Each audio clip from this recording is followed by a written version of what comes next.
అందరం కూడా దేవుని కనపరుద్దాం. కేవలం దేవుని మాత్రమే స్తుతిద్దాం. మనుషులను సంతోషపెట్టువాడవై నేను దేవుని మహిమపరచలేవు. ఈరోజు నీవు ఆరాధన, నీవు చేసే స్తుతి దేవునికి మహిమ కలిగించాలి. దేవుని కృపా సింహాసనము నీ స్తుతి ద్వారా కదిలింపబడాలి. Hallelujah, hallelujah, praise the Lord, glory to God, thank you Jesus. ఆశ్చర్యకరుడానికి వందనాలు, ఆలోచనకర్తానికి వందనాలు, బలవంతుడానికి వందనాలు, నిత్యుడకు తండ్రికి వందనాలు, సమాధానకర్తానికి వందనాలు, యుమానీయులు దేవుడానికి వందనాలు, అద్వితీయ సత్య దేవానికి వందనాలు, అమరత్వం కలిగిన వాడానికి వందనాలు, కేరూబులతో శరాబులతో నిత్యము పరిశుద్ధుడు పరిశుద్ధుడని మాన ప్రతిమానములు చేస్తున్న వాడానికి వందనాలు. హల్లెలూయా, హల్లెలూయా. అందరం దేవుని చేద్దాం. అందరం కూడా దేవుని చేద్దాం. అందరం దేవుని చేద్దాం. హల్లెలూయా, హల్లెలూయా, హల్లెలూయా. రాజా జగమెరిగిన నా యేసు రాజా, రాగాలలో అనురాగాలు కురిపించిన మన బంధము అనుబంధము, మన బంధము అనుబంధము విడదీయగలరా ఎవరైనాను, మరి ఏదైనాను విడదీయగలరా ఎవరైనాను, మరి ఏదైనాను. రాజా జగమెరిగిన, అందరూ చప్పట్లు కళ్ళు మూసుకొని ఎవరికైనా చూడదు, దేవుని వైపు మన చేతులకి చప్పట్లు. రాగాలలో అనురాగాలు కురిపించిన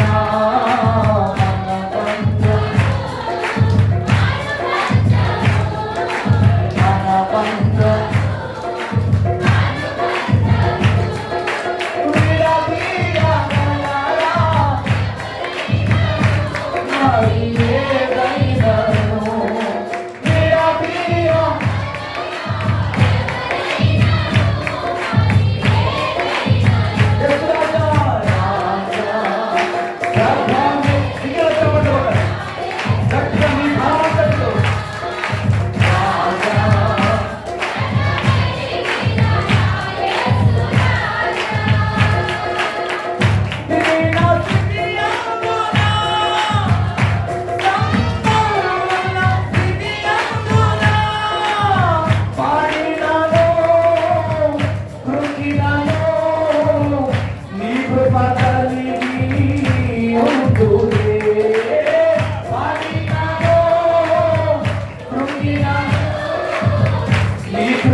అర్పించిన యేసయ్యా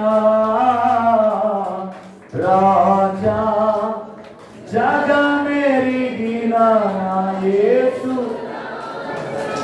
రాజా జగమెరిగిన యేసు రాజా యేసయ్యా నీకే స్తోత్రం యేసయ్యా నీకే మహిమా యేసయ్యా నీకే స్తోత్రం యేసయ్యా నీకే మహిమా యేసయ్యా నీకే స్తోత్రం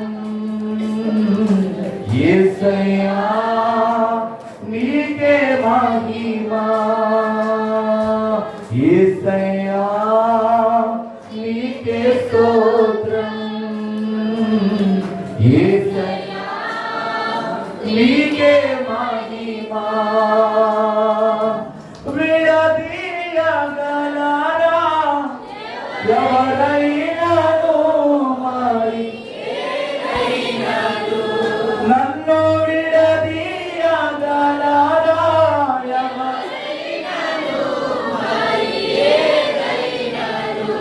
ఓ రాజా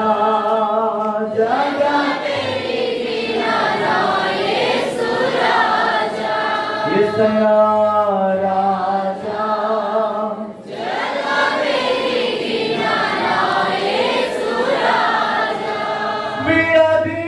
విడదీయగలరా ఆయన నుండి నిన్ను విడదీస్తే ఏ పరిస్థితి అయితే ఉందో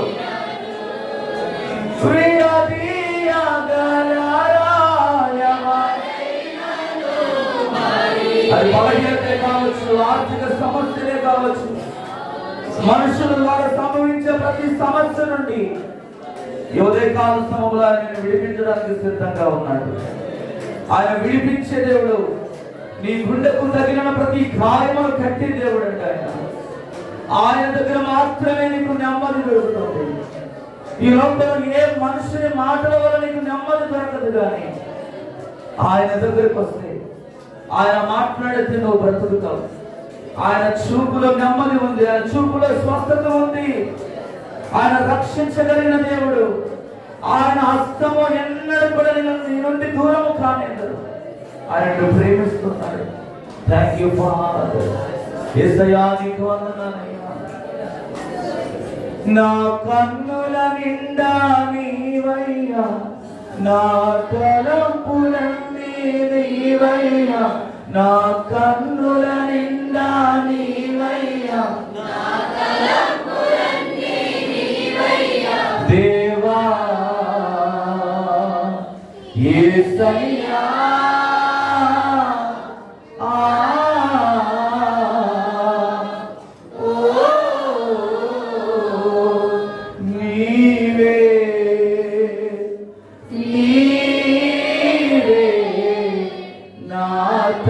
నా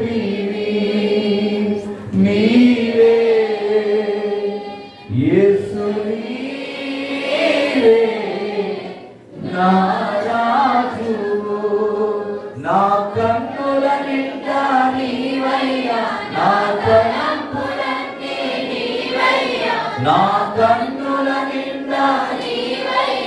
నా తలంపులన్నీ నీవయ్యా, దేవా యేసయ్యా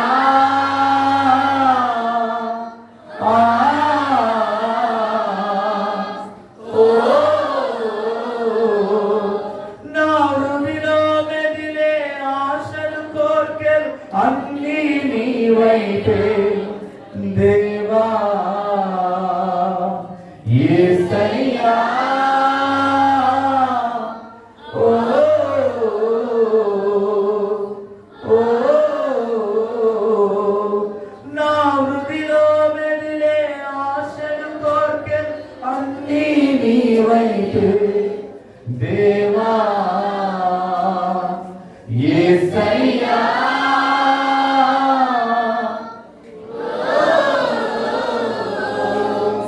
ఆ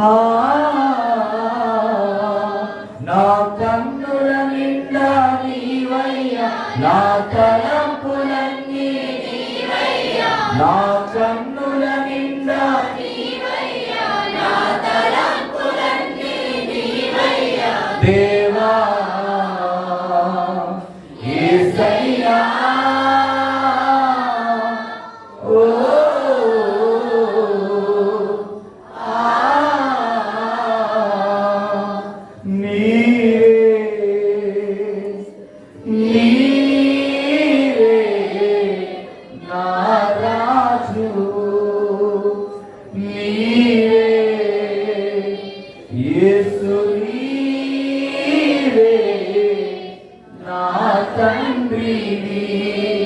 నా గుండెను కొట్టే చప్పుడు ఎప్పుడు నిన్నే గుర్తుకు తెస్తుంది దేవా యేసయ్యా.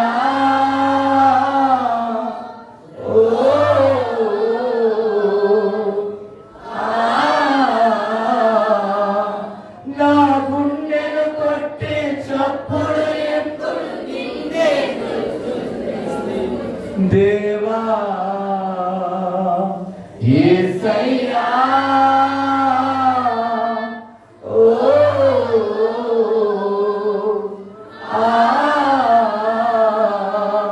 నా కన్నుల నిండా నీవయ్యా,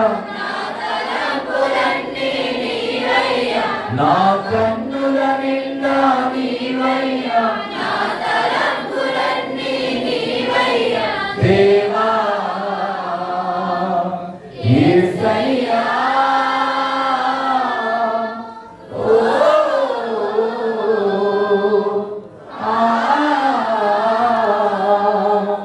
నీవే నీవే నా రాజు, నీవే యేసు, నీవే నా తండ్రివి. కొండలు లోయలు పక్షులు పూలు నిత్యము నిన్నే స్తుతించు దేవా యేసయ్యా. ఓ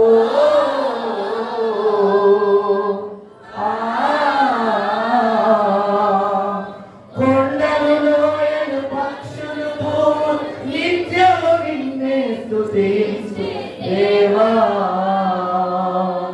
యేసయ్యా.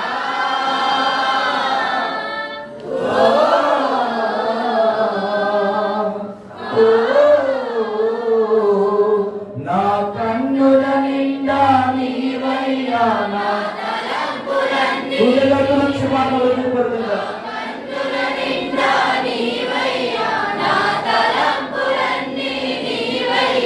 దేవా యేసయ్యా. ఓ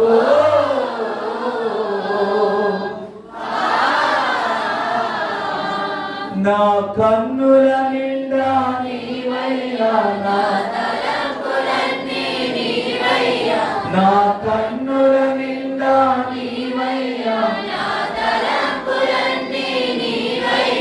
దేవా యేసయ్యా.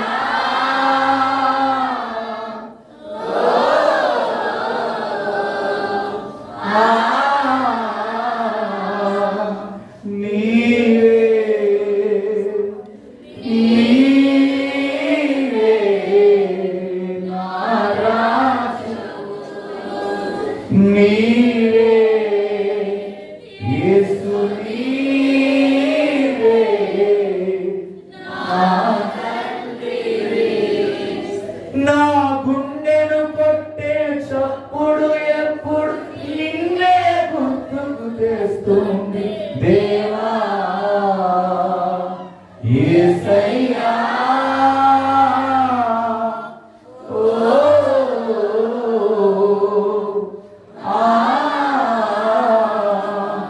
నా గుండెను కొట్టే చప్పుడు ఎప్పుడు నిన్నే గుర్తుకు తెస్తుంది దేవా యేసయ్యా. ఓ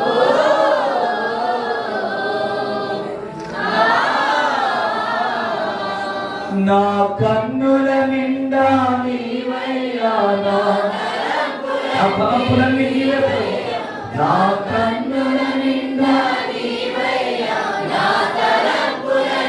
మరొకరి మాట వదిలిపెట్టుకోబడు. నా కన్నుల నిండా నా తలంపులన్నీ నీవయ్యా, నా కన్నుల నిండా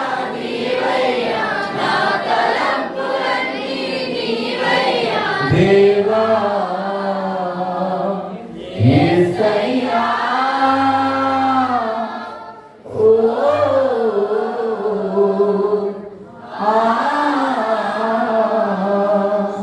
నీవే నీవే నా రాజు, నీవే యేసు,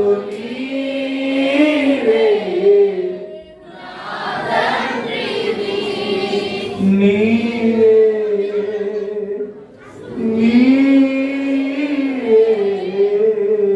నా రాజు. నా రాజువు నీవే ప్రభువా, నా కన్న తండ్రివి నీవే. నా గుండెను కొట్టే చప్పుడు ఎప్పుడు నాయన ప్రభువా నిన్నే గుర్తుకు తేవాలయ్యా. నా పూర్ణ హృదయముతో, నా పూర్ణ మనస్సుతో నేను కళ్ళు మూసినా కళ్ళు తెరిచినా, నేను పడుకున్నా లేచినా నడిచినా ప్రభువా, నేను ఎక్కడ కూర్చున్నా నీ తలంపులే నా హృదయంలో ఉంటాయి. నీ తలంపులు తప్ప వేరే తలంపులు నాలోనికి రాకూడదయ్యా. యేసయ్యా, నీవు నా రాజువయ్యా. నా కోసం పరలోకాన్ని విడిచిపెట్టి భూలోకానికి వచ్చిన దేవుడు. అటువంటి రాజును, అటువంటి తండ్రిని ఈరోజు నీవు నేను కలిగి ఉన్నందుకు మనం ఎంతగానో ప్రభువులో మనం ఆనందించాలండి. ఆనందించుడి మరలా చెప్పుచును ఆనందించుడని దేవుడు వాక్యం తెలుసు. నీవు దేవుని సన్నిధిలో ఆనందించకపోతే ఎక్కడ కూడా నువ్వు ఆనందం ఎదుగులేదు, ఎక్కడ కూడా నువ్వు ఆనందాన్ని పొందుకోలేవు.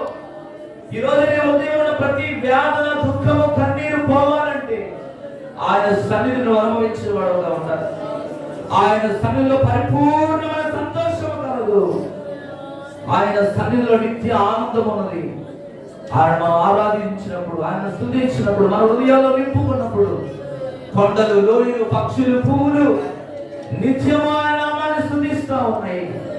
వాటికంటే మనం శ్రేష్ఠులం అండి, వాటికంటే మనం శ్రేష్ఠులం. ఆయన పోలికలు, ఆయన స్వారూప్యములో మనల్ని చేస్తున్నాడు. ఆయన జీవాన్ని మనలో ఉంచాడు కనుక ఆయన స్తుతిద్దాం. చివరిగా ఈ 2 మాటల పలుకుతూ ప్రభువును స్తుతిద్దాం. ఒక్క 5 నిమిషాలు ప్రతి ఒక్కరు కూడా ఏక మనస్సుతో దేవుని స్తుతిద్దాం. మీ హృదయాలలో ప్రతి కనివిని నుండి ప్రభు ఈ రోజు మిమ్మల్ని విడిపించి ఆయన మీకు నెమ్మది ఇవ్వబోతున్నాడు, నెమ్మది ఇవ్వబోతున్నాడు. ప్రభువును స్తుతిద్దాం. నా కన్నుల నిండా నీవయ్యా, నా తలంపులన్నీ నీవయ్యా.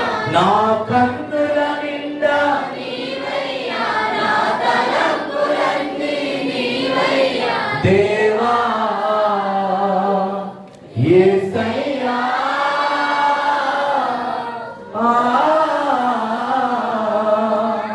ఓ నా కన్నుల నిండా నీవయ్యా, నా కన్నుల నిండా నీవయ్యా. దేవా యేసయ్యా. ఓ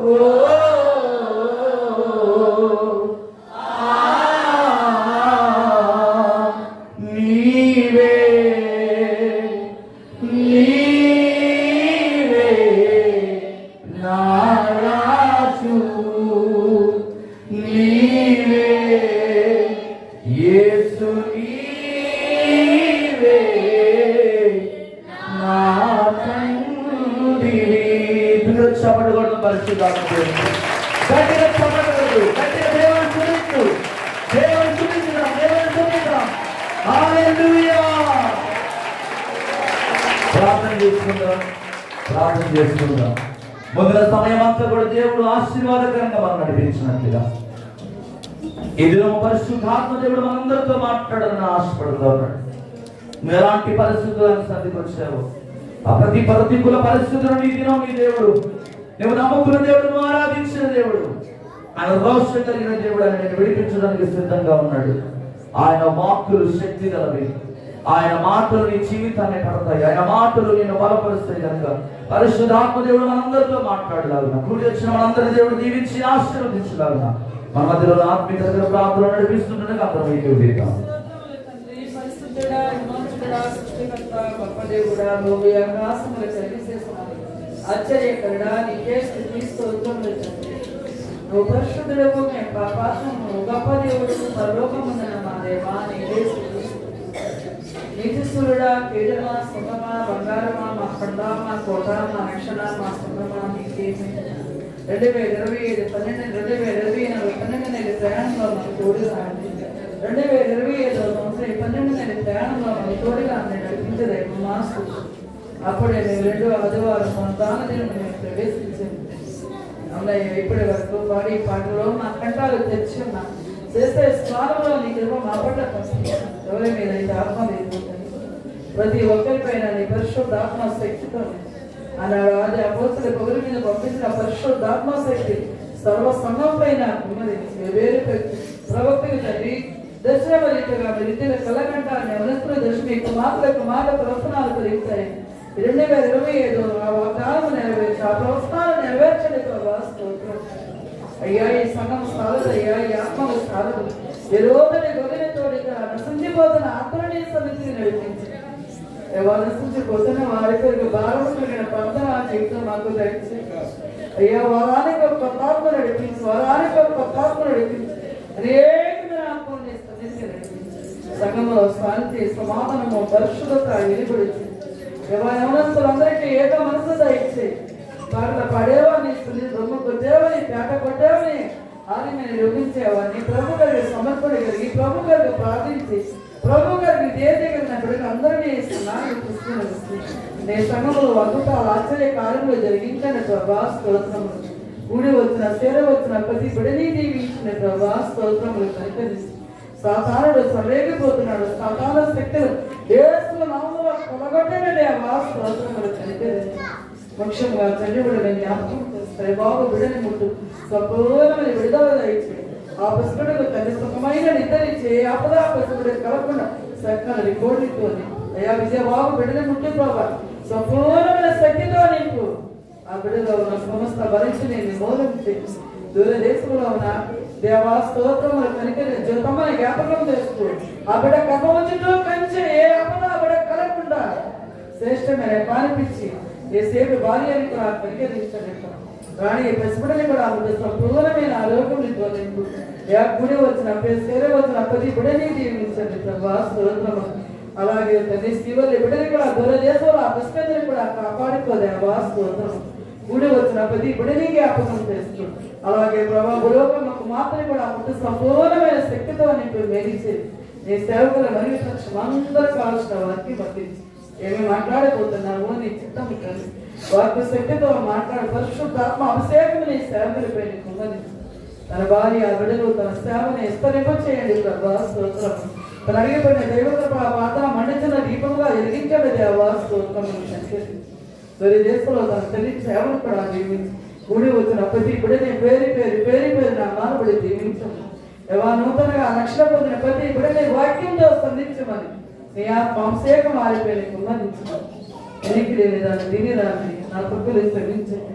ఆ చిన్న జ్ఞాపం లేదా బాబు ఉడికిన నచ్చిన నా నీని ఒక్కసారి బాబు లేఖను పెడుతున్న తండ్రి సావలేక బతకలేక నాకు అనిపిస్తున్న నా నీని జ్ఞాపకం చేస్తుంది.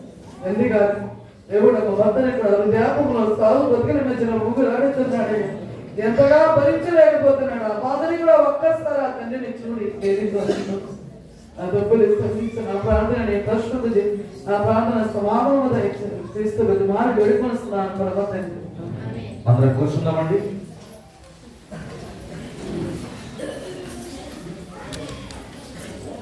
అందరూ కూడా కొంచెం ముందుగా కూర్చున్నాం, లైన్లో కూర్చున్నాం. దేవునికి మహిమ కలుగును గాక. హల్లెలూయా. ఎంతమంది ఈ దినం ఆరాధనలో దేవుని సన్నిధిని అనుభవించారు? హల్లెలూయా. నిజంగా దేవుని సన్నిధిని అనుభవించినట్లయితే మీ హృదయానికి తగిన ప్రతి గాయాలన్నిటిని కూడా దేవుడు ఈరోజు మాపబోతున్నాడు. హల్లెలూయా. ఎందుకంటే నువ్వు కృంగిన చోటనే ఆయన నేను వచ్చే దేవుడు కాదు.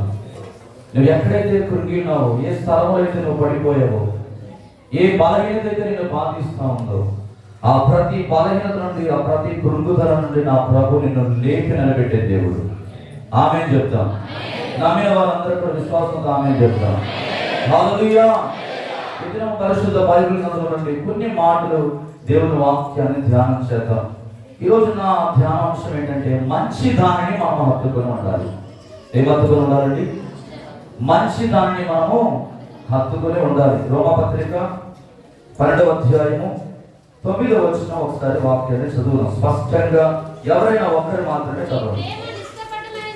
మీ ప్రేమ నిష్కపటమైనదై ఉండవలెను, చెడ్డదాన్ని అసహించుకొని మంచి దాన్ని హత్తుకొని ఉండు. దేవునికి మహిమ కలుగును గాక. ఒక చిన్న మాట ప్రార్థన చేసుకుని దేవుని వాక్యంలోకి వెళ్దాం. ప్రేమ తండ్రి, పరిశుద్ధడానికి వందనాలయ్యా. ఇంతవరకు నేను ప్రభా మాటల ద్వారా మహిమ పొందారు. స్తుతి ఆరాధనలో నేను ప్రభా మీ సన్నిధిని మేము అనుభవించడానికి మీరు మాకు అనుగ్రహించిన సమయమును బట్టి, అనుకూలతను బట్టి నీకు వందనాలు. ఇదిగో వాక్యమైన దేవుడు నాయనా, నీ వాక్యమే మమ్మల్ని బ్రతికిస్తుంది. నీ వాక్యము ఎండిన ఎముకలకు జీవమునైనా. ఎదుగో నేను ఈ ఉదయకాల సమయంలో నీ దాసుని సిలువ చాటును మరుగుపరిచి ఇక్కడ చేరిన ప్రతి ఒక్కరితో, అలాగే ఎంతమంది అయితే లైవ్ లో నీ మాటలు వింటున్నారో వాళ్ళందరితో మీరు మాట్లాడమని యేసు నామములో ప్రార్థించి అడిగి పెడుకుంటున్నాము తండ్రి. ఆమేన్. దేవునికి మహిమ కలుగును గాక. హల్లెలూయా. ప్రభు యేసుక్రీస్తు నామములో కూడి వచ్చిన మీ అందరికీ కూడా హృదయపూర్వక వందనాలండి. అందరికీ ప్రైజ్ లార్డ్. అందరికీ వందనాలండి.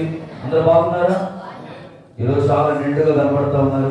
ఎందుకంటే మా పిల్లలందరూ కూడా మరి హాస్టల్స్ నుంచి ప్రాంతానికి రావడానికి దేవుడు ఎంతగానో సహాయం చేశాడు. దేవునికి మహిమ కలుగును గాక.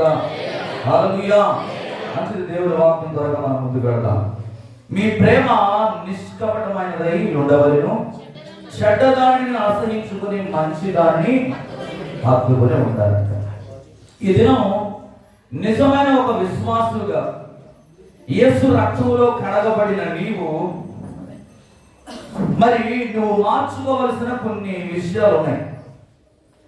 నీవు మార్చుకొని దేవుని యొక్క మంచితనాన్ని కలిగి ఆయన ప్రేమలో నువ్వు వేరుపారిన అనుభవంలోకి వెళ్ళాలని దేవుడు కోరుకున్నాడు. మంచి దానిని నువ్వు ఏం చేయాలంట?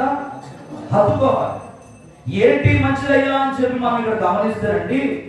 ప్రభు అంటున్నాడు, అపోస్తలుడైన పౌలు అంటున్నాడు కదా, బోధించువాడైతే బోధించడంలోను, హెచ్చరించువాడైతే హెచ్చరించడంలోను, ఇంకా పంచిపెట్టువాడైతే శుద్ధ మనసుతో పై విచారణ చేయవాడు జాగ్రత్తతోను, కరుణించువాడు సంతోషముతోను పని జరిగించాలి.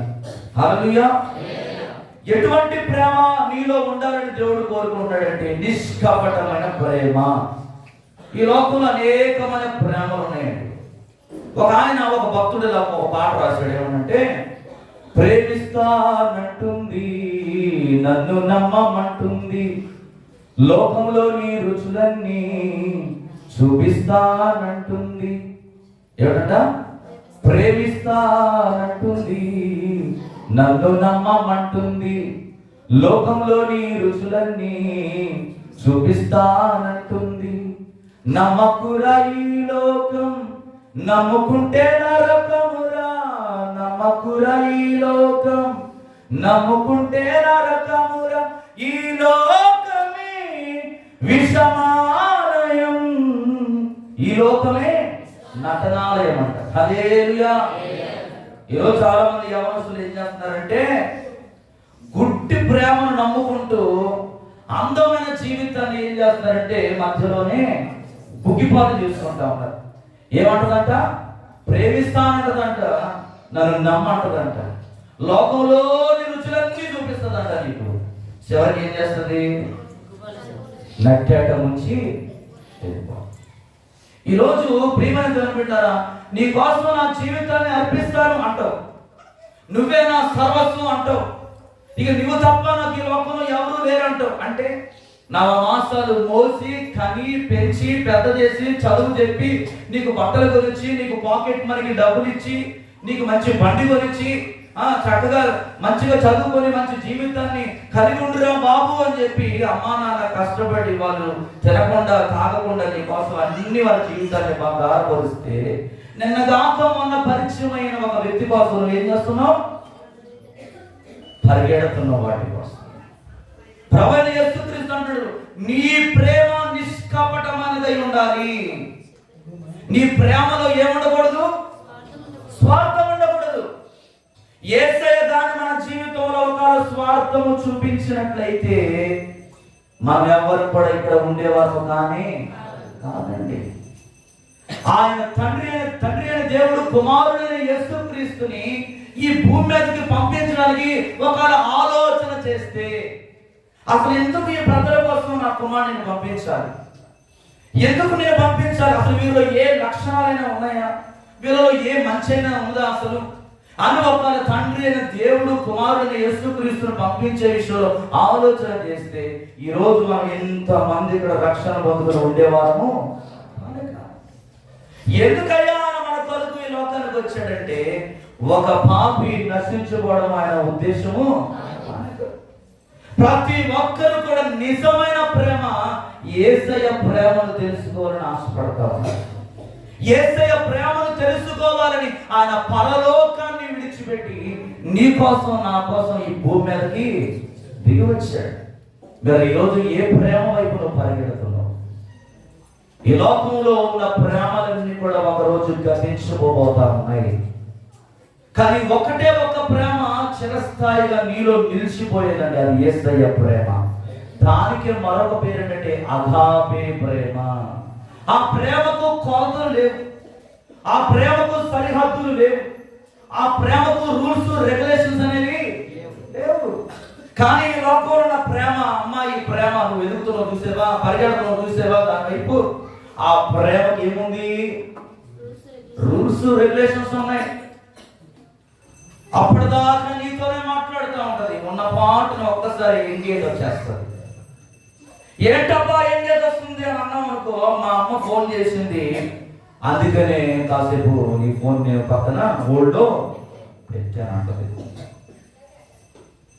ఇప్పుడే మా నాన్న ఫోన్ చేశాడు అందుకే నేను హోల్డ్లో పెట్టాను. ఒకరే ఇంకొకరిని లైన్లో పెట్టింది, నేను హోల్డ్లో పెట్టింది. ఇది నీకు అర్థం కాక ఈరోజు చాలా మంది మనుషులు ఏం చేస్తున్నారంటే లోక ప్రేమల వైపు పరిగెడుతున్నారు. ఏం హత్తుకోమంటున్నాడు దేవుడు? మంచిదాన్ని మనం హత్తుకోవాలి. ఏంటి మంచిది? ఆయన వాక్యము మంచిది, ఆయన మాటలు మంచి మాటలు. ఇటువంటి మంచి మాటలను వినడానికి ఈరోజు చాలా మందికి తీరిక లేదండి. ఏమి లేదు, తీరిక ఉండట్లేదు. ప్రభు చెప్తున్నాడు ఇక్కడ, చెడ్డదాన్ని అసహించుకొని ఏం చేయాలి? మంచిదాన్ని హత్తుకోవాలి, మంచిదాన్ని హత్తుకోవాలి. దేవుడు అండి విశ్వాసుల పట్ల ఆయన ఎంతో కరుణ చూపిస్తూ ఉన్నాడు. అసలు మన పట్ల ఎంత ఆదరణ కలిగి ఉన్నాడు, ఎంత ఆదరణ మన జీవితంలో ఆయన మనకు విడుదల చేస్తున్నాడు మనకు అర్థమైతే మనం ఎప్పుడు కూడా ఆయన్ని విడిచిపెట్టాం. పౌలు వాక్యంలో ఇలా మాట్లాడుతున్నాడు ఏంటంటే, విశ్వాసులుగా మారి చెప్పిన వాటిని హత్తుకోకుండా, అనగా దీని అర్థం ఏంటంటే కనిపెట్టకుండా దేవుని సన్నిధిలో అద్భుతాలను పొందుకుంటూ ఆశ్చర్య కార్యాలను అనుభవిస్తూ ఆయన ఏంటో నీకు అర్థం కాకపోతే నీవు ఒట్టి వాడవు, నీవు నిష్ప్రయోజనమైన వ్యక్తివి. నీ రక్షణకి ఏమాత్రం కూడా ఉపయోగకరంగా ఉండదు. నువ్వు పొందుకున్న రక్షణ నీకు ఉపయోగకరంగా ఉండాలంటే నీలో ఉన్న చెడునంతా కూడా నువ్వేం చేయాలి? అసహించుకోవాలి. ఏదైతే నీ ఆధ్యాత్మిక జీవితానికి పాడు చేసేది నీ హృదయంలో ప్రవేశిస్తుందో, నీ తలంపులో ప్రవేశిస్తుందో, దాని అంతటిని కూడా నువ్వేం చేయాలి? తీసివేసేయాలి. నీ ఆలోచన నుంచి తీసేసుకోవాలి, నీ తలంపులోంచి తీసేసుకోవాలి, నీ హృదయంలోంచి తీసివేసుకొని సత్యవాక్యమును చేత పట్టుకొని లోకములో జ్యోతుల వలె నిలబడాలి. హల్లెలూయా. ఈరోజు చాలా స్థలాల్లో సత్యవాక్యం అనేది కరువైపోతా ఉంది. దేనికి ప్రజలు ఎక్కువగా ఆకర్షింపబడుతున్నారంటే నామకార్థపూర్వకమైన భక్తికి ఎక్కువగా అలవాటు పడుతున్నారు, నామకార్థమైన ఆచారాలను చేస్తూ ఉన్నారు, నామకార్థమైన విశ్వాసులుగా పేరుకు క్రీస్తును నమ్ముకున్నారు, కానీ వాళ్ళలో క్రీస్తు లేడు. క్రైస్తవులు అని ఒక బిరుదు పెట్టుకున్నారు అంతే.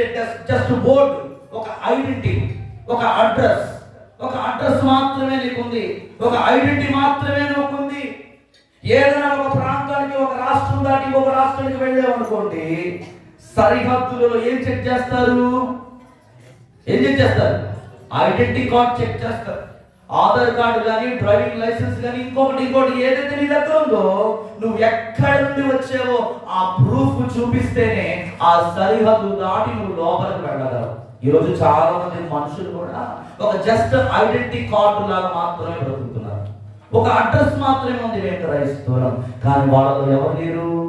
క్రీస్తు లేడు. క్రీస్తు లేని భక్తి, క్రీస్తు లేని జీవితం అంతా కూడా వ్యర్థమేనండి. అది నీకు ఏమి కూడా ఉపయోగం అనేది ఉండదు. కీర్తన గ్రంథం అంటాడు, 45వ కీర్తన 7వ వచనం అంటాడు, నీవు నీతిని ప్రేమించి భక్తిహీనతను ద్వేషించున్నావు, కావున దేవుడు నీ దేవుడే. ఏ తైలం అంటండి? ఆనంద తైలముతో ఆయన నిన్ను ఎప్పుడు? చెడ్డ దానిని అసహించుకున్నప్పుడు.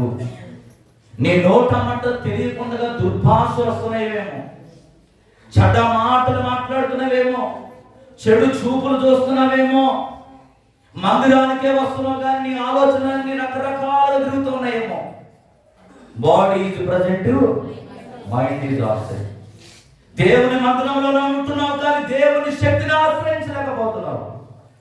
అనేకమైన ప్రసంగాలు వింటున్నావు, అనేకమైన మాటలు దేవుని సేవకుల ద్వారా పరిశుద్ధాత్మ దేవుడు నీకు బయలుపరుస్తున్నా కూడా ఆ వాక్యం వైపు నువ్వు దృష్టి పెట్టలేకపోతున్నావేమో, ఆ మాటల వైపు నువ్వు ఏకాగ్రత నిలవలేకపోతున్నావేమో. కారణం ఏంటంటే భక్తిహీనత. ఏం లేదు నీలో? భక్తి లేదు.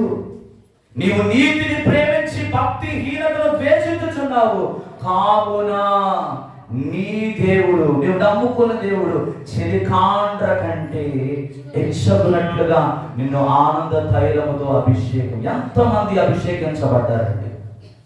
యేసయ్య నన్ను అభిషేకించాడండి అన్నవారు ఎవరైనా ఉన్నారా? దేవునికి స్తోత్రం కలుగును గాక.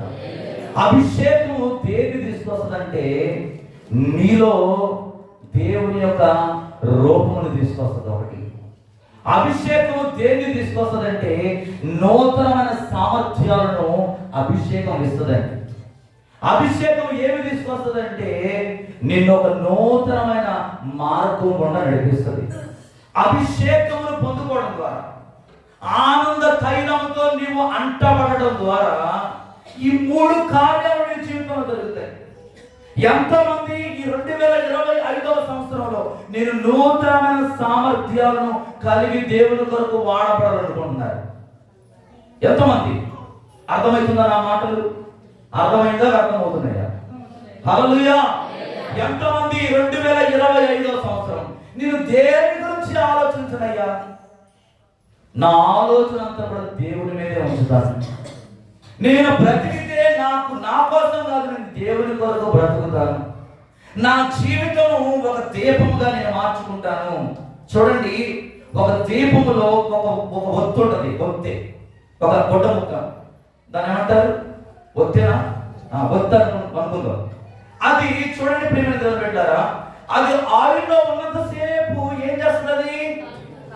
కాలిపోతా ఉంటది. ఇంత పొడుగు పెట్టిన ఒత్తి ఏం చేస్తుందంటే ఆ నూనెలో అది కాలిపోతూ ఏమిస్తుంది? లోకానికి వెలిగిస్తుంది. ఒక కొవ్వొత్తు ఎలాగైతే కరిగిపోతా ఉందో, యేసయ్య కొరకు నువ్వు కరిగిపోయేవాడుగా ఉండాలి. యేసయ్య కొరకు నువ్వు ఎప్పుడైతే కరిగిపోతావో ఇంకా నీలో దేవుని అభిషేకాన్ని దేవుడు ఏం చేస్తాడంటే రెట్టింపు చేస్తాడు. హల్లెలూయా, హల్లెలూయా. ఇంకా దేవుని ప్రత్యక్షత ప్రతిరోజు ఆయన నీకు బయలుపరుస్తూ ఉంటాడు. ఎప్పుడు తెలుసా? ఆయన నీతి నీలోనికి వచ్చినప్పుడు. ఆయన దేవుడుగా నువ్వు భావించి ఆయన చెలికాండ్ర కంటే అనగా పరలోకములకు కోట్ల మంది దేవదూతల చేత నిత్యము పరిశుద్ధుడు పరిశుద్ధుడని ఆరాధింపబడుతున్న దేవుడు ఆయన నీ కోసం నా కోసం తన్ను తాను తగ్గించుకొని ఈరోజు నీకు కృప ఇచ్చాడు.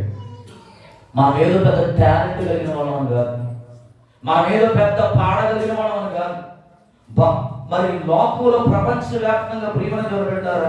అనేక మంది గొప్ప గొప్ప సింగర్స్ ఉన్నారు. వారు ఎవ్వరు కూడా దేవుని సన్నిధిని భూమి మీదకి తీసుకురాలేరు. ఎవరు తెలుసా? నీవు మాత్రమే. ఇక్కడున్న మీరు చేసే ఆరాధన ద్వారా సాతాను దుర్గాలు కూలిపోబోతా ఉన్నాయి. నువ్వు ఆశామాషి వ్యక్తులు కాదు. నీలో ఉన్న శక్తి అది నీది కాదు. ప్రియమైన దేవుడు పెట్టారా, పరిశుద్ధాత్మ దేవుడు నిన్ను అభిషేకించాడు. అభిషేకింపబడిన నీవు ఆ అభిషేకాన్ని ఇంకా ఏం చేయాలంటే ప్రతిరోజు రెట్టింపు చేసుకోవాలి.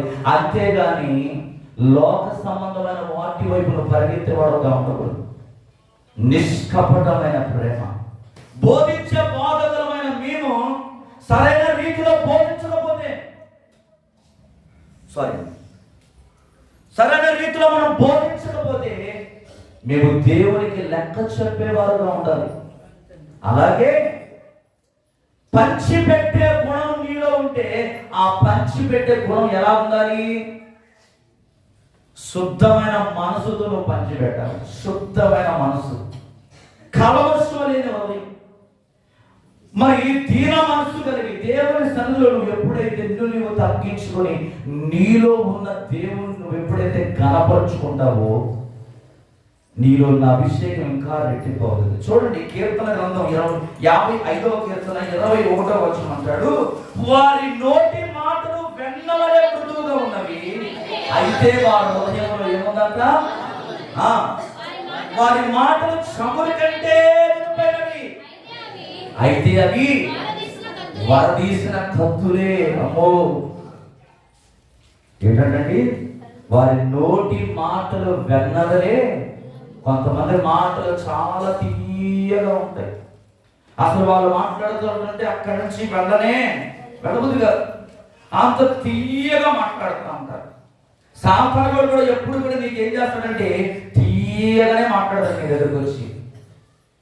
ఏదేను తోటలో అమ్మమ్మతో సాతాను ఏం చేసింది?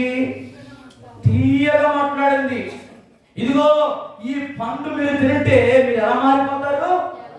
దేవదూతల వలె మారిపోతారంట.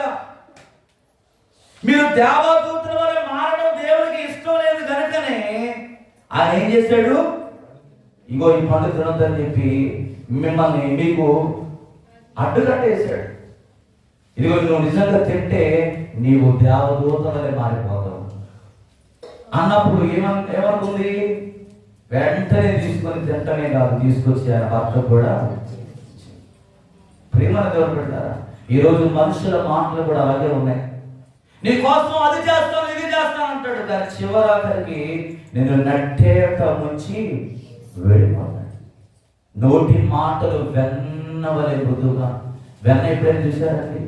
పాలలో వెన్న ఉంటా ఉన్నది, మజ్జిగ చిలకరిస్తూ ఉంటుంటే ఏమొస్తుంది? వెన్న వస్తుంది. తగిలిన గాయాలకి ఆ వెన్న రాసినప్పుడు ఆ గాయం ఏమవుతుందంటే ఆ వెన్న ద్వారా మెత్తబడి అది మారిపోవడానికి వీలుగా ఉన్నది. అలాగే ఈరోజు చాలా మంది మాటలు ఎలా ఉన్నాయంట? వెన్నవలే మృదువుగా ఉన్నాయి, కానీ వారి హృదయంలో ఏముంది? కాలాపం పెట్టుకున్నారు. చమురు కంటే విలువైనవి వారి హృదయములో, వారి మాటలు కత్తి వలె పదులుగా ఉన్నాయంట. ఈరోజు నీ మాటలు ఎలా ఉన్నాయి? కృంగిన వారిని లేవలెత్తే మాటలుగా ఉన్నాయా నీ మాటలు? ఇంకా కృంగిన వ్యక్తిని కృంగుదలను తీసుకొచ్చే మాటలు మాట్లాడుతున్నావా? మందిరంలో ఉన్నంతసేపు ఏమో దేవుడి గురించిన మాటలు మాట్లాడతావు, ఇంటికి వెళ్ళిన తర్వాత ఏం చేస్తావు? కొండ లేని వాటిని ఉన్నట్టుగా కల్పించి చర్చలు పెట్టే ప్రయత్నాలు చేస్తున్నావేమో, సమాధానాన్ని స్థితి చేస్తున్నావేమో, మంచిగా ఉన్న కుటుంబాన్ని నీ మాట చేత కూల్చే ప్రయత్నం చేస్తా ఉన్నావేమో. జాగ్రత్త, దేవుడు నీతో మాట్లాడుతూ ఉన్నాడు. మంచి దానిని మనం అందుకోవాలి. 12వ అధ్యాయం మనం చదివిన 9వ వచనంలో చూస్తే ప్రేమ దేవుని బిడ్డలారా, దేవుని ప్రేమించవలసిన రీతిలో ఆయన ప్రేమిస్తారంట. ఆయనకు వ్యతిరేకమైన వాటన్నింటినీ నువ్వు ఏం చేస్తావు? అసహించుకుంటావు. దేవుని ప్రేమించే రీతిలో ప్రేమించాలి. విశ్వాసులు ఎప్పుడు కూడా ప్రభువు మన పట్ల చూపించే ప్రేమలో ఎలాగైతే కల్లా కపటము లేదో అలాగే చెడ్డవాడైన సాతాను యొక్క దుష్టత్వాన్ని నీవేం చేయాలంటే అసహించుకొని దేవుని యొక్క మంచితనాన్ని నువ్వేం చేయాలి? హత్తుకోవాలి. క్రీస్తు ఎలాగైతే ప్రేమించాడో నీవు కూడా ఇతరులను ప్రేమించేవాడుగా ఉండాలి. ఒకవేళ వాళ్ళు ఒక దుర్మార్గమైన స్థితిలో నీకు కనబడుతున్నట్లయితే, వాళ్ళు ఒక చెడిపోయిన స్థితిలో నీకు కనబడినట్లయితే, వాళ్ళు ఒక త్రోవ తప్పి తిరుగుతున్నట్టు నీకు అనిపిస్తే నువ్వేం చేయాలో తెలుసా? ఒక ఆత్మీయమైన సహోదరునిగా, ఒక ఆత్మీయమైన స్నేహితురాలుగా నువ్వేం చేయాలంటే వారి కొరకు మొట్టమొదటిగా ప్రార్థన చేయాలి. రెండవదిగా వారి యొక్క శ్రేయస్సును కోరుకున్న వాడవైతే నీవు వారితో ఏకాంతముగా మాట్లాడాలి. తమ్ముడు, చెల్లి, ఇదిగో నువ్వు నడుస్తున్న మార్గము సరైనది కాదు. మనం సర్వశక్తిమంతుడైన దేవుడు నమ్ముకున్నాం. ఆయన నీ కోసం నా కోసం తన ప్రాణాన్ని అర్పించాడు. ఆయనను ప్రేమిస్తున్నాడు. ఇదిగో ప్రభు నాతో చెప్పమన్నాడు. నీతో చెప్తున్నాను, నీ త్రోవను విడిచిపెట్టి ఆయనలోకి వస్తే నీ జీవితం వెలిగించబడుతుంది అని నువ్వు చెప్పగలిగిన వ్యక్తిగా నువ్వు ఉన్నావా? ఒక్కసారి ఆలోచన చేయి. లేకపోతే పాపములో జీవిస్తున్న వ్యక్తిని చూచి ఆనందపడుతున్నావేమో, భలే అయిపోయిందిగా వాడి జీవితం అని సంబరపడతా ఉన్నావేమో, నాశనానికి వెళ్ళిపోతున్న వ్యక్తిని చూచి బయటికి లాగే పరిస్థితి నీకు ఉన్నప్పటికీ ఆ వ్యక్తిని లాగకుండా ఆ వ్యక్తిని వదిలేస్తున్నావేమో. ఈ ఉదయకాల సమయంలో మంచి దానిని అతుకో, దుర్మార్గతను అసహించుకో, దుష్ట స్వభావం నుండి బయటికి రావాలని దేవుడు కోరుకుంటా ఉన్నాడు. 97వ కీర్తన 10వ వచనం అంటాడండి. 97వ కీర్తన 10వ వచనం, యెహోవాను ప్రేమించువారులారా చెడుతనము అసహించుకొనుడి, తన భక్తుల ప్రాణమును ఆయన కాపాడుచున్నాడు. భక్తిహీనుల చేతుల నుండి, ఎవరి చేతుల నుండి? ఈరోజు సర్వ సమాజం ఎవరి చేతిలోకి వెళ్ళిపోయిందండి? భక్తిహీనుడైన సాతాను గాడి చేతిలోకి వెళ్ళిపోయింది. ఏర్పరచబడిన వారు కూడా ఈరోజు దేవుని సత్యమైన వాక్యాన్ని అనుసరించకుండా ఏమి వినటానికి ఇష్టపడుతున్నారంటే కథలు కథలు కథలు కావాలి. ఏం కావాలి? కథలు కావాలి, స్టోరీలు కావాలి. కథలు చెబితే బాగా వింటారు, కానీ సత్యవాక్యాన్ని ఉన్నది ఉన్నట్టుగా చెప్తా ఉంటే అది వారి హృదయానికి గుణపం వల్ల తిరుగుతూ ఉన్నాయి. వారి గుండెను పొడుస్తూ ఉంటుంటే ఆ మాటలకి ఇష్టపడక ఈరోజు చాలా మంది ఏం చేస్తున్నారంటే సత్యవాక్యాన్ని పక్కన పెట్టేస్తున్నారు. ప్రభు చెప్తున్నాడు, యెహోవాను ప్రేమించువారులారా. ప్రేమిస్తున్నావా? నిజంగా నువ్వు దేవుని ప్రేమించగలిగిన వాడవైతే చెడుతనాన్ని నీ మనసులో కూడా రానివ్వు. ఎవరైనా చెడు చేయాలని ఆలోచన చేసినా ఆ చెడు నుండి నువ్వేం చేస్తావంటే బయటకు వచ్చేస్తావు, లేక దూరంగా మారిపోతావు. చూడండి ప్రేమ, అసహించుకోవాలి. తన భక్తుల ప్రాణం ఆయన కాపాడడానికి వచ్చాడు. 2024 సంవత్సరాల క్రితము ఆయన నీ కొరకు నా కొరకు తాను రిక్తునిగా సమర్పించుకున్నాడు, బలియాగమయ్యాడండి. ఆకాశానికి భూమికి మధ్యలో ఆయన వ్రాలాడాడు. ఎందుకని ప్రతి సంవత్సరం ఆయన నీ పట్ల కృప చూపుతున్నాడంటే నీవు ఇంకా దేవునికి దగ్గర అవుతావని. ఆయన ప్రేమను పొందుకున్న నీవు ఇంకా ఆయన ప్రేమలో నువ్వు లోతుగా ఆయన ప్రేమలోకి వెళతావని. ప్రేమలో పెట్టారా? 119వ కీర్తన 163వ వచనం అంటాడు, అబద్ధము నాకు అసహ్యము, అది నాకు హేయము, నీ ధర్మశాస్త్రము నాకు ప్రీతికరం. ఎవరైతే చెడుతనమును అసహించుకొని భక్తిహీనతలో నుండి భక్తులుగా ఎప్పుడైతే మారుతారో వారికంట దేవుని మాటలు ప్రీతికరంగా ఉంటాయి. ఆ మాటలు గాయమును కలిగించే విధంగా ఉండవు. దేవుడు మాట్లాడుతూ ఉంటుంటే ఆ మాటలు నువ్వు యథార్థముగా అర్థం చేసుకుంటున్నావు కనుకనే ఆ మాటలు నీ హృదయాన్ని గాయం అనిపిస్తున్నాయి. ఏంటయ్యా ఈ మాటలు? ప్రతిరోజు ఇదే మాటలా? ఈ మాటలు తప్ప వేరే మాటలు లేవా అని నువ్వేం చేస్తున్నావంటే చెప్పే సావుకుని మీద అలుగుతున్నావేమో, చెప్పే దేవుని మాటని పెడచెవిన పెడుతున్నావేమో. వాక్యం చెప్తుంది, ఎవరు అసహించుకుంటారంటే అబద్ధానికి జనకుడుగా ఉన్నవాళ్ళు, అబద్ధాన్ని ప్రేమించేవారు, అబద్ధాన్ని హత్తుకునేవారు, అబద్ధపు మాటల్ని విశ్వసించిన వారు. అబద్ధపు మాటలు తీయగా ఉంటాయి, అవి చమురు కంటే నలుపుగా ఉంటాయి, అవి వెన్నవలే మృదువుగా ఉంటాయి. ఆ మాటలు వినేవారి హృదయాలు ఎప్పుడు కూడా సత్యవాక్యాన్ని ప్రకటించే మాటలు వారి హృదయానికి ఏం కలిగిస్తూ ఉంటాయంటే గాయం కలిగిస్తూ ఉంటాయి. కానీ ఎవరయ్యా అంటే నిజముగా దేవుని రక్తములో కడగబడి దేవుని కొరకు వారి ప్రాణాన్ని, వారి జీవితాన్ని, వారి సమయాన్ని, వారి ధనాన్ని ఎవరైతే సమర్పించుకుంటారో వాళ్ళు ఎప్పుడు కూడా దేవుని మాటల మీద ఆశ పెట్టుకొని జీవిస్తారు. దేవుని ఆలోచన తప్ప, దేవుని తలంపులు తప్ప వేరే ఆలోచనలు వారికి ఉండవు. అందుకే అన్నాడు, మంచి దాన్ని హత్తుకొని ఉండాలి, మంచి దాన్ని హత్తుకొని ఉండాలి. రెండవది ఏంటంటే ప్రియమైన బిడ్డారా, విశ్వాసం హత్తుకొని నువ్వు జీవించాలి. విశ్వాసం. ఈరోజు చాలా మందికి ఏమలేదంటే విశ్వాసం లేదు, విశ్వాసం లేదు. ఈరోజు చాలా మంది జీవితంలో సేవ ఎలా తయారైందంటే అద్భుతాలు జరగాలి. ఏం కోరుకుంటారండి? హీలింగ్స్. పాస్టర్ గారు చేపట్టగానే వెనక్కి ముందుకి 4 సార్లు మొత్తం మెడంతా ఇరిగిపోయేటట్టుగా వెనక్కి ముందుకు తోసేయాలి. అప్పుడే మా పాస్టర్ గారు దేవుని అభిషేకం ఉన్నది. ఆ కింద పడకపోతే పాస్టర్ గారు అభిషేకం. ఈరోజు చాలా మంది విశ్వాసం ఎలా తయారైందంటే తోయడానికి ఈ తోసే పరిచయం ఎక్కువైపోయింది. తోసే పరిచయం ఏసుప్రభు చూశాడండి, చూశాడా? జుట్టు పట్టుకుని తల పట్టుకుని మొత్తం దగ్గర తిప్పేసి కింద పడేశాడు ఆయన. అదే ఆయన మాట చదివిస్తే చాలండి అద్భుతాలు జరిగాయి. నేను అద్భుతాలకి హీలింగ్స్ కి నేను వ్యతిరేకత కానే కాదండి. ప్రియమైన వాక్యం బాగా మనం అర్థం చేసుకోవాలి. సరైన సువార్త చెప్పే దైవజనులను మనం ఎప్పుడు కూడా హత్తుకొని నడవాలి. హల్లెలూయా. ఏది సరైన బోధ, ఏది సరైన సువార్త, ఏది నేను సత్యం వైపు తీసుకెళ్తుందో ఆ దైవజనుడు చెప్పే మాటలను ఎప్పుడు కూడా మనసు పెట్టి వినాలి. ఈరోజు చాలా మంది మనసు పెట్టి వినట్లేదండి. అన్నిటికీ సమయం ఉంటుంది కానీ దేవుని వాక్యానికి మాత్రం సమయం ఉండదు. అన్ని చేస్తారు కానీ దేవుని వాక్యంకి వచ్చేసరికి మాత్రం చాలా మందికి నిద్ర చేస్తుంది, సోమరతం, ఆవలతం. హల్లెలూయా. ఎంతమంది టిఫిన్ చేసి వచ్చారు? తిన్నారా? తినాలి. మంచిది, దేవుని స్తోత్రం కలుగుతుంది.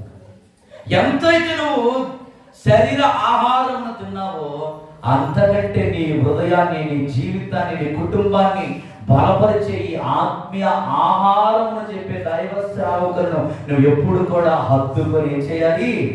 జీవించాలి. అపొస్తలుల కార్యక్రమంలో 2 వ్యక్తులు ఉన్నారండి. 17వ అధ్యాయము 34వ వచనం చదువుదాం. అపొస్తలుల కార్యక్రమము 17వ అధ్యాయము 34వ వచనం. అయితే కొందరు మనుషులు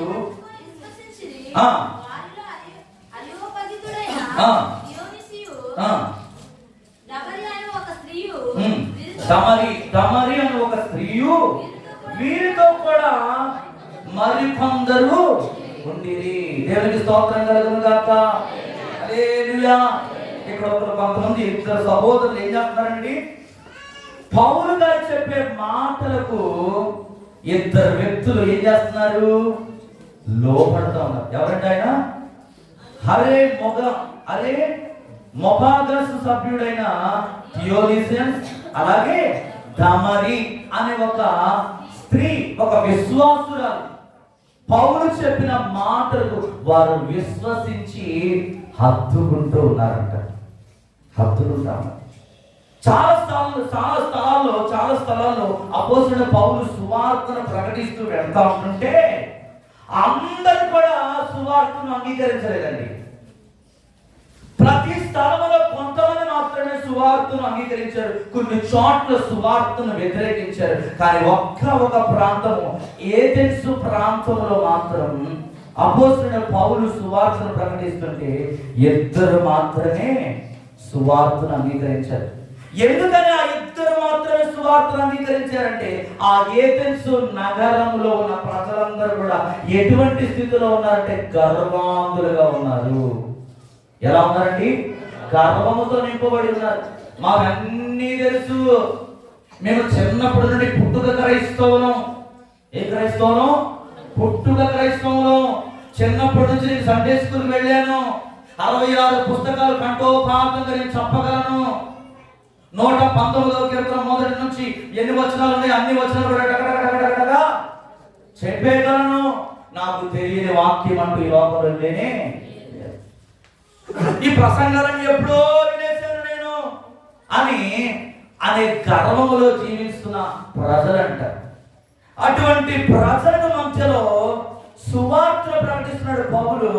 ఆ సువార్తను హత్తుకున్న వాళ్ళు 2 వ్యక్తులండి. ఆ 2 ఎలా తయారైనంటే గట్టిగా సంపూర్ణమైన అత్యున్నత సభా సభ్యులో పౌలు కొరకు ఒక మంచి సమర్పణ కలిగిన ఒక శిష్యులుగా వారు తయారయ్యారండి. విశ్వాసములో వారికి మించిన వారు లేరంట ఆ ఏథెన్సు నగరంలో. ఒక్కోసారి దేవుడు అంట ఒక్కరి దగ్గరికి వస్తాడు, ఒక్కోసారి వేల మంది దగ్గరికి కూడా వచ్చి ఆయన మాట్లాడా. 100 మంది సంఘం ఉండేదానికంటే దేవుని వాక్యాన్ని విన్నట్టుగా అనుసరించే 10 మంది ఉన్నా చాలు. అవునంటారా కాదంటారా? గుంపులుగా ఉన్నా కూడా ఏమీ ప్రయోజనం లేదండి. ఒక్క వ్యక్తి, విశ్వాసం కలిగిన ఒక వ్యక్తి, సమర్పణ కలిగిన ఒక వ్యక్తి, దేవుని కొరకు రోషముగా నిలబడి చావైనా బ్రతుకైనా నా దేవుని కొరకే అని జీవించే వ్యక్తి సంఘంలో ఒక వ్యక్తి ఉంటే చాలు, ఆ సంఘము 100 ఆశీర్వదించబడుతుంది. హల్లెలూయా. ఈరోజు చాలా మంది, లక్షల మంది ఉంటున్నారు సంఘాలలో, కానీ ఏమీ లేదంటే సమర్పణ జీవితం లేదు. గాలి ఎటు వీస్తే అది వెళ్ళిపోతా ఉన్నారు. ఎవరు పిలిస్తే వాళ్ళకే వెళ్ళిపోతా ఉన్నారు. ఏది మంచిదో ఏది చెడ్డదో గ్రహింపు లేని జీవితాలు జీవిస్తూ ఉన్నారు. అటువంటి వారి కొరకు దేవుడు మాట్లాడుతున్న మాట ఏంటంటే, మత్తయి సువార్త 20వ అధ్యాయం 16వ వచనం. దానికంటే ముందు యెషయా గ్రంథం 55:10-11 చదువుతాం. యెషయా గ్రంథము 55:10-11. వర్షమును హిమమును ఆకాశం నుండి వచ్చి అక్కడికి ఎలాగో మరణకపు భూమిని తడిపి విత్తువానికి విత్తనమును భుజించువానికి ఆహారమును కలుగజేసి అది చిగురించి వర్ధిల్లినట్లు చేయును, అలాగే నా నోట నుండి వచనం కూడా దేవునికి స్తోత్రం కలుగునుగా నిష్ఫలముగా నా యొద్దకు మరలక అది నాకు అనుకూలమైన దానిని నెరవేర్చును, నేను పంపిన కార్యములను సఫలం చేస్తాను. దేవునికి స్తోత్రం కలుగునుగా. ఆకాశం నుండి వర్షము కుమ్మరింపబడుతుంది. హిమము అనగా మంచు. కొన్నిసార్లు వర్షం అవసరం లేకుండా కొన్ని ప్రాంతాల్లో మంచు ద్వారా పంటలు పండుతాయి కదండి. మా ఊరంతా కూడా అడవి ప్రాంతం, కొండల ప్రాంతం. ఈ వింటర్ సీజన్ లో మా ఏరియాలో బాగా పండేది ఏంటంటే నల్లగా ఉండేది సరే నువ్వులు తెలుసా? అరిసెలుగా వేసుకుంటారు చూసారా? ఆ నువ్వులు బాగా పండుతాయి. వాటికి నీళ్ళు అవసరం లేదు. ఆ మంచు ద్వారా ఆ నువ్వులు అనేవి పండుతూ ఉంటాయి. ఇంకేదయ్యా పండిద్దంటే మా ఊర్లో మొక్కజొన్న పండిద్ది. మంచు ద్వారా ఈ 2 పంటలు విస్తారంగా పడతాయి మా ఊర్లో. దేవుడు అంటున్నాడు కదా, వర్షమును హిమమును ఆకాశము నుండి ఎలాగైతే భూమి మీదకు వచ్చి భూమిని తడుపుతాయో, ఆ తడపబడిన వర్షము ఆ నీటి ద్వారా ఏమొస్తాయి? భూమిలో నుండి మొలకలు అనేవి. ఆ మొలిచిన మొలక భుజించువానికి ఎలాగైతే ఆహారంగా మారుతుందో దేవుని వాక్యం కూడా అంతే. హల్లెలూయా. దేవుని వాక్యము పరలోకము నుండి పరిశుద్ధాత్మ దేవుడు సేవకుని నోటి నుండి మాట్లాడుతున్న మాట ఏదైతే ఉందో ఆ మాటను నువ్వు ఏం చేయాలంటే విశ్వసించాలి, ఆ మాటను నమ్మాలి, ఆ మాట మీద నీవు విశ్వాసం ఉంచి ఆ మాటను ఎప్పుడైతే నీ హృదయంలో పెట్టుకుంటావో నువ్వు ఫలిస్తావు, నువ్వు అభివృద్ధి చెందుతావు, నువ్వు విస్తరించబడతావు. ఎందుకంటే అది మానవ మాటలు కాదు. ఎవరి మాటలండి? దేవుని మాటలు. దేవుని మాటలు ఎప్పుడు కూడా నేను నిష్ప్రయోజనమైన వ్యక్తులుగా ఉంచవు. దేవుని మాటలు ఎప్పుడు కూడా నీకు ప్రయోజనము కలగజేస్తాయి. ఈరోజు ఇక్కడ కూర్చున్న వాళ్ళలో మీలో చాలా మంది విశ్వాసము లేని స్థితిలో జీవిస్తూ ఉన్నారండి. మీ జీవితంలో చేసిన ప్రతి పనికి ఎందుకని సమాధానం రావట్లేదంటే, ఏ పని చేసినా ఎందుకని కలిసి రావడం లేదంటే ప్రార్థన చేస్తున్నారు, దేవుని వెంబడిస్తున్నారు, కానీ మీలో చాలా మందిలో విశ్వాసము కరువైపోయింది. ఏథెన్స్ నగరంలో ఉన్న ప్రజల వల్లే మీలో చాలా మందిలో ఇంకా గర్వం అనేది దాగుంది. ఏ విషయం బట్టి నువ్వు అతిశయపడుతున్నావో, దేని బట్టి నువ్వు అతిశయపడుతున్నావో ఈ రోజు యేసు నామములో అది నీ నుండి తొలగిపోవును గాక. పలుకుబడిని బట్టి అతిశయిస్తున్నావా? బంగారాన్ని బట్టి అతిశయిస్తున్నావా? పొలాన్ని బట్టి అతిశయిస్తున్నావా? పెద్ద పెద్ద బంగళాన్ని బట్టి అతిశయిస్తున్నావా? చదువుకున్న చదువును బట్టి అతిశయిస్తున్నావా? అందాన్ని బట్టి అతిశయిస్తున్నావా? తెలివితేటలను బట్టి అతిశయిస్తున్నావా? నేను బాగా పాడగలను అని చెప్పి అతిశయిస్తున్నావా? ఏ అతిశయం నీలో ఉందో ఈ రోజు వాటన్నిటిని యేసు నామములో విడిచిపెట్టబడును గాక. మత్తయి సువార్త 20:16 అంటాడు, ఈ ప్రకారము కడపటి వారు మొదటి వారు, మొదటి వారు. హల్లెలూయా. ఏ ప్రకారము?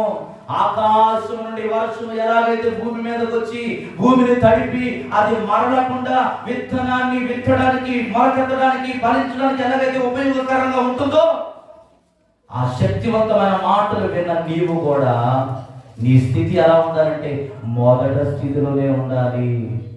నువ్వు కడపటి స్థితిలోనికి వెళ్ళిపోకూడదు. అందుకే అపోస్తలుడైన పౌలు ఒక మాట అంటున్నాడు, ఏంటో తెలుసా? అయినను నీ మీద ఒక తప్పు ఒకటి మోపవలసి ఉన్నది. హలో, జాగ్రత్తగా దేవుడు వాక్యం ఇంకొక నిమిషాలు. అయినను నీ మీద ఒక తప్పు ఒకటి మోపవలసి ఉన్నదని ఎందుకన్నాడంటే సంఘము మొదటి స్థితి మర్చిపోయింది, ఆ మొదటి ప్రేమ మర్చిపోయింది, ఆ మొదటి దేవునితో సహవాసం మర్చిపోయింది, ఆ మొదటి ప్రార్థన జీవితం మర్చిపోయి ఈ రోజు చాలా మంది వెనకబడిపోయిన స్థితిలో ఉన్నారు, కుంటి పడిపోతా ఉన్నారు, దిగజారిపోతా ఉన్నారు. అందుకే అంటున్నాడు దేవుడు ఏమన్నా తెలుసా?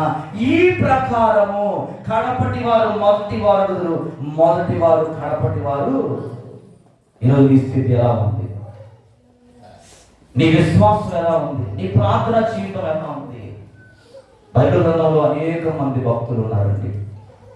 మచ్చుకు మనం దావీదు గారిని తీసుకున్నట్లయితే చిన్ననాటి నుండి తన జీవితం ఎక్కడ జరిగింది?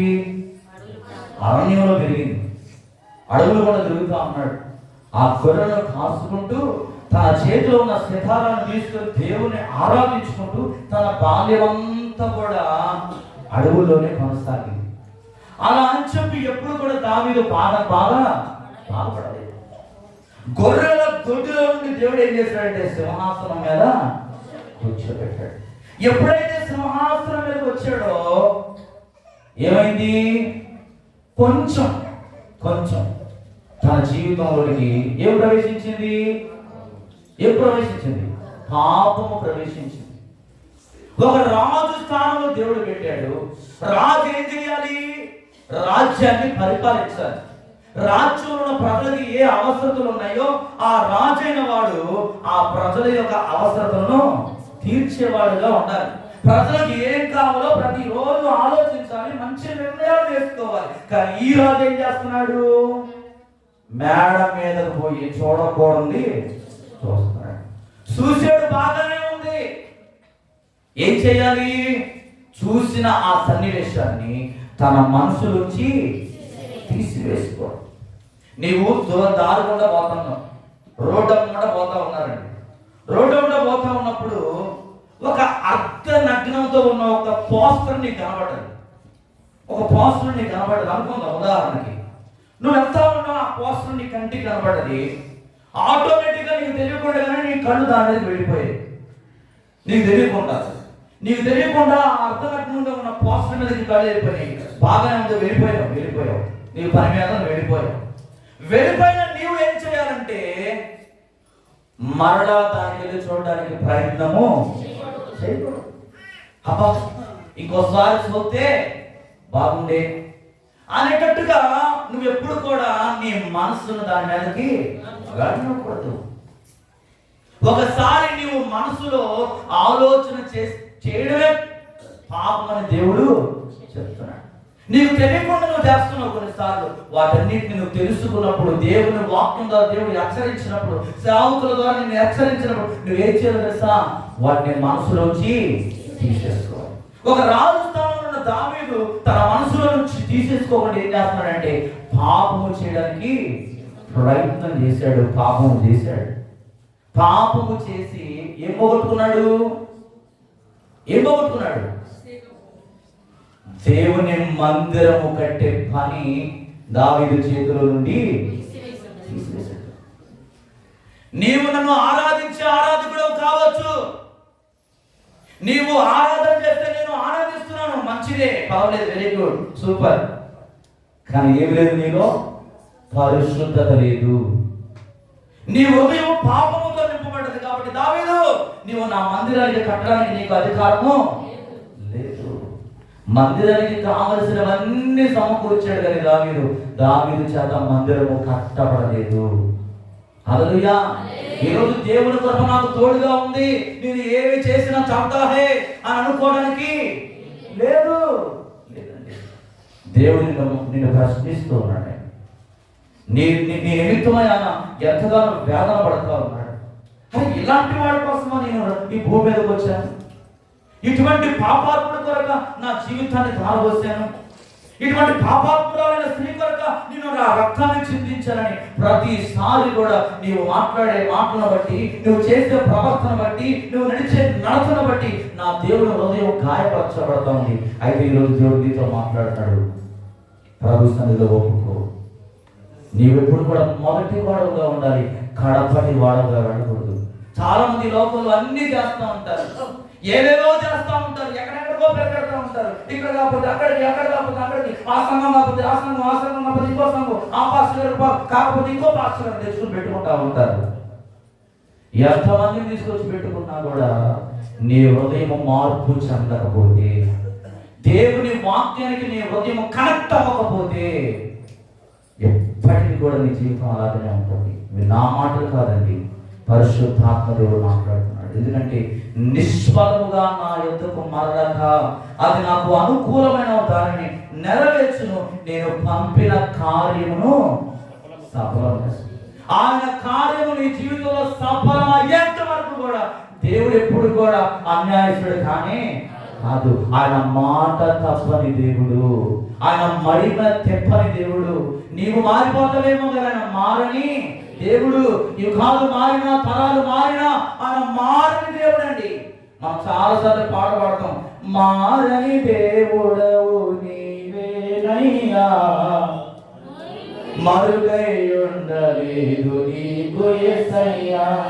శ్రమలైనా, సుడిగుండాలైనా, వ్యధలైనా, వ్యాధి బాధలైనా మరుగై ఉండలేను.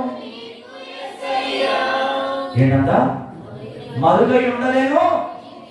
ఎందులో?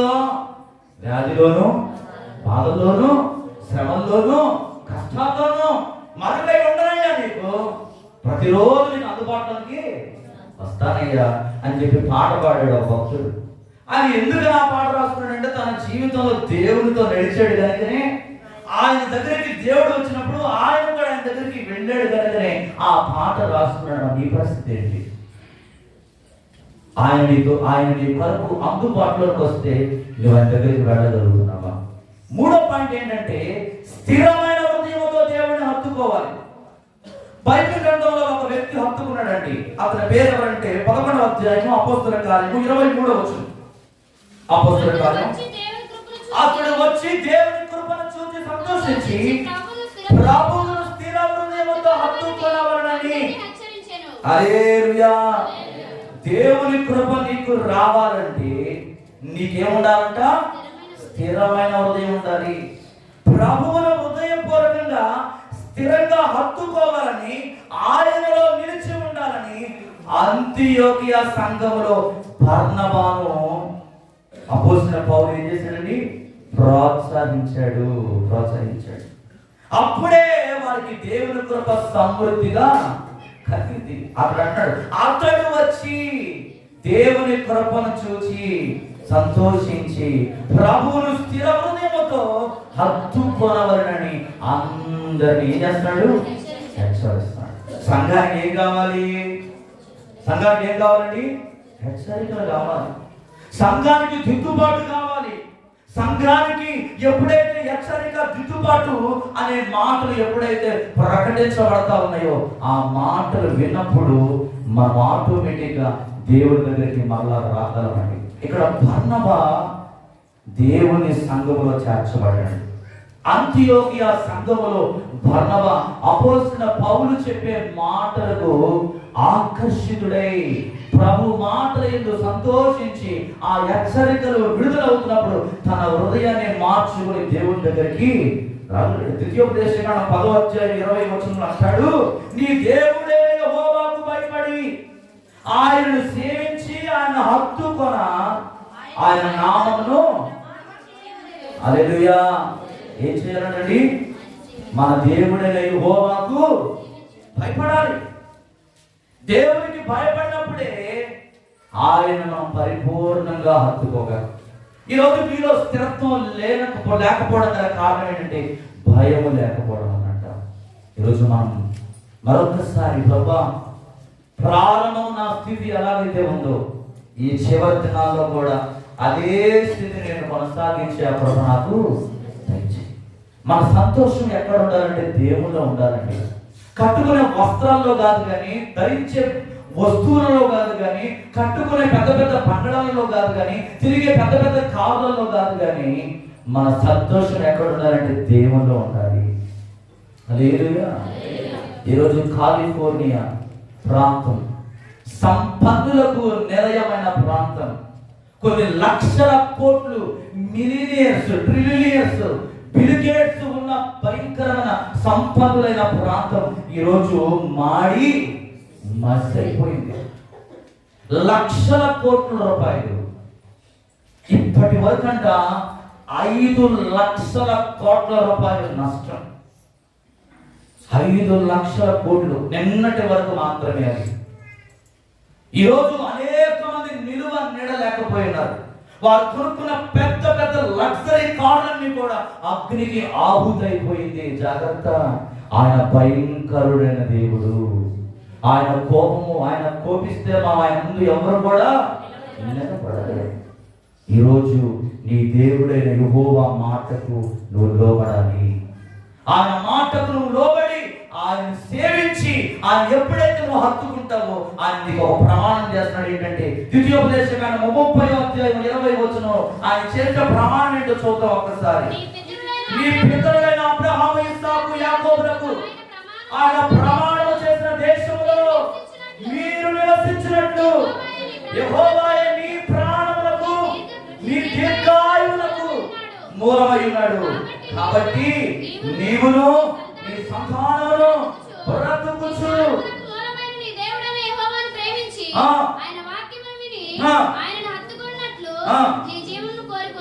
జీవమును కోరుకొనుడి. దేవునికి మహిమ కలుగును గాక.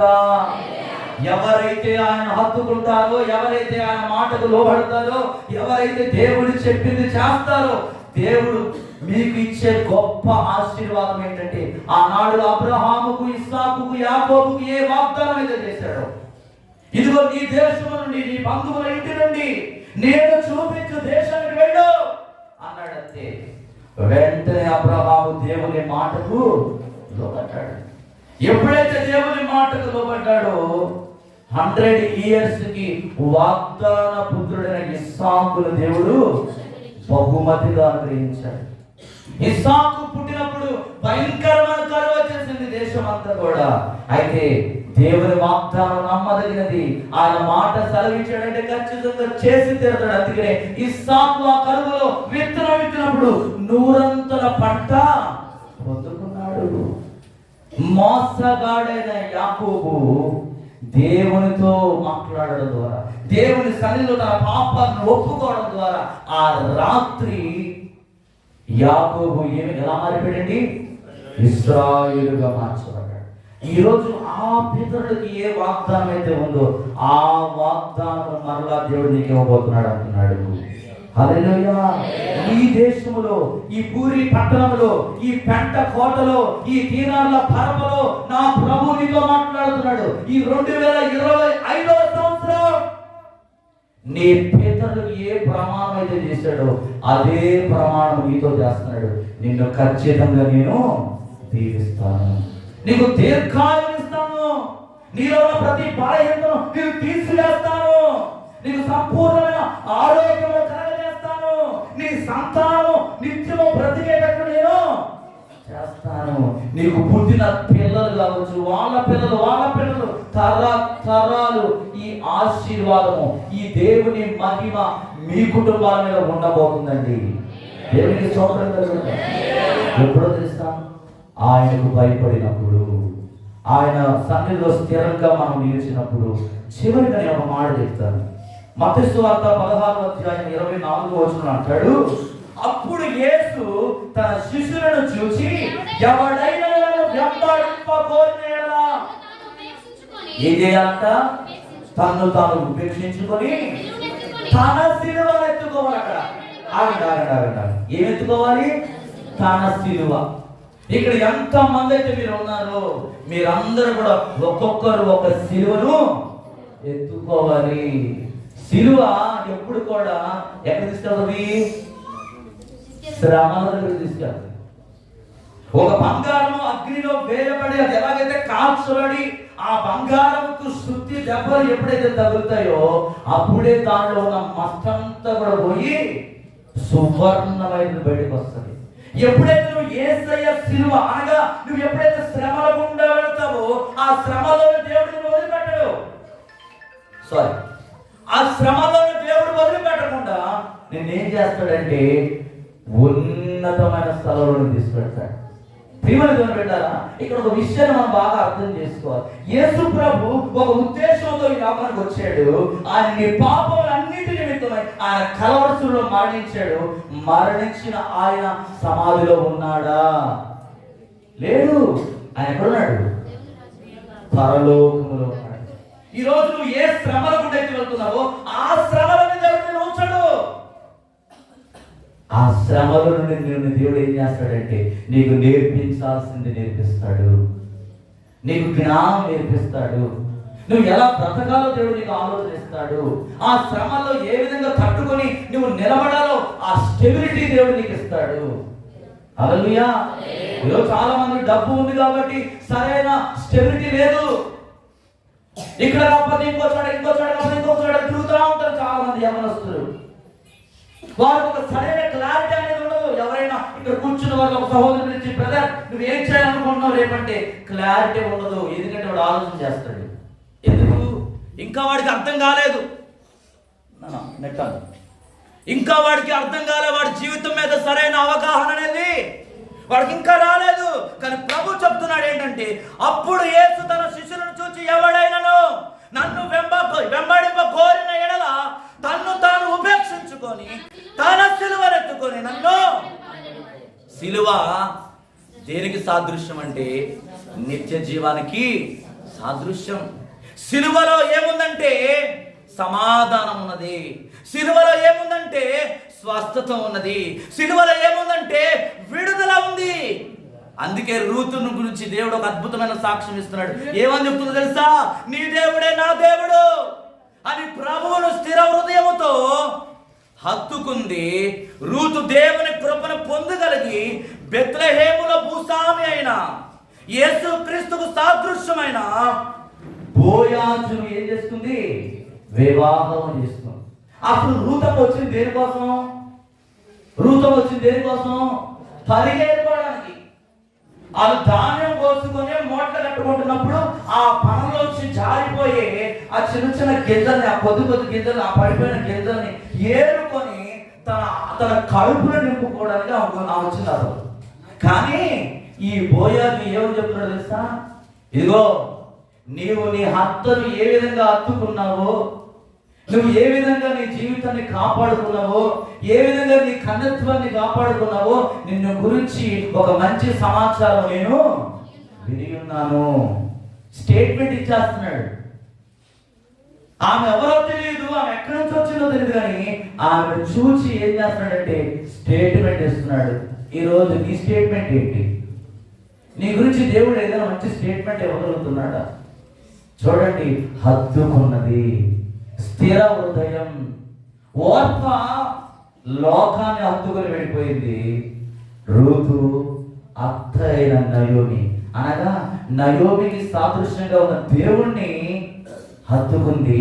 ఒక భూస్వామైన బోయాజుకి పారైంది. ఆ బోయాజులో నుండి ఎవరు వచ్చారు? హల్లెలూయా. ఈరోజు నీ వంశముల నుండి యేసయ్యలు పుట్టుదరుగాక.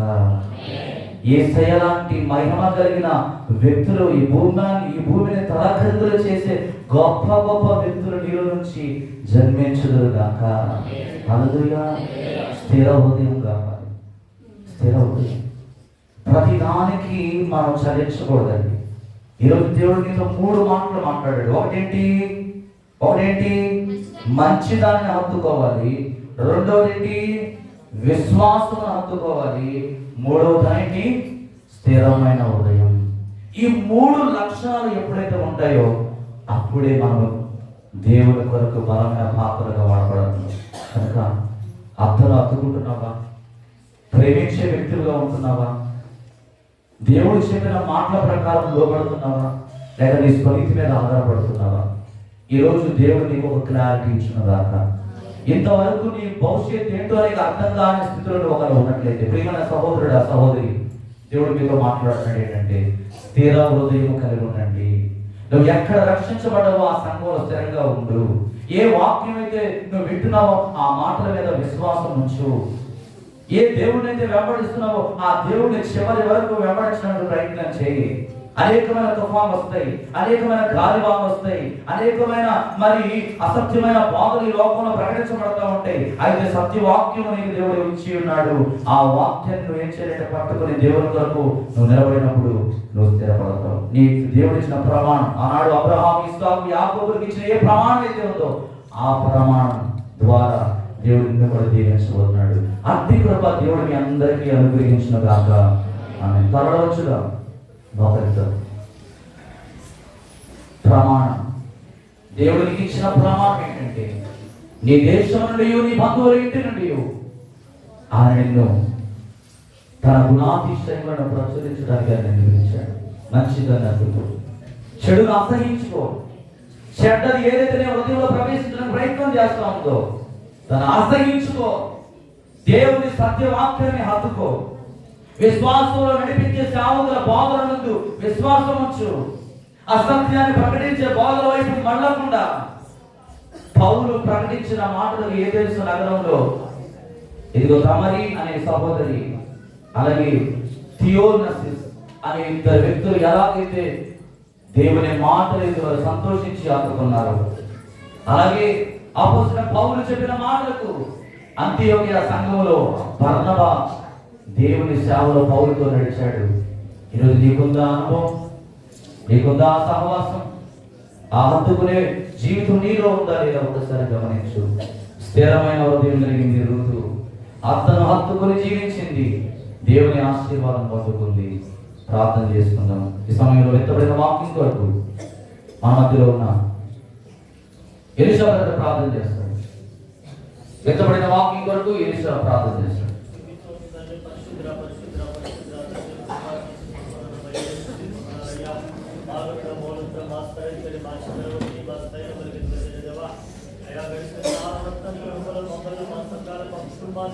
అయా సార్వత్రిక సకల పరిశుద్ధులు నీ ఆరాధించి దయచేసి పాట త్వరగా మైపొందండి.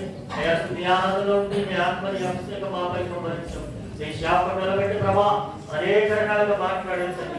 ఈ మానవుల మార్గ కలిగిన ప్రభా ఏది సత్యమో ఏది ఔసత్యమో ప్రభా మీరు తెలుసుకొని జీవితం పొందేకబడి అయ్యా మంచి దానిని మీరు దిగులు పెట్టగా తయారు చేయండి.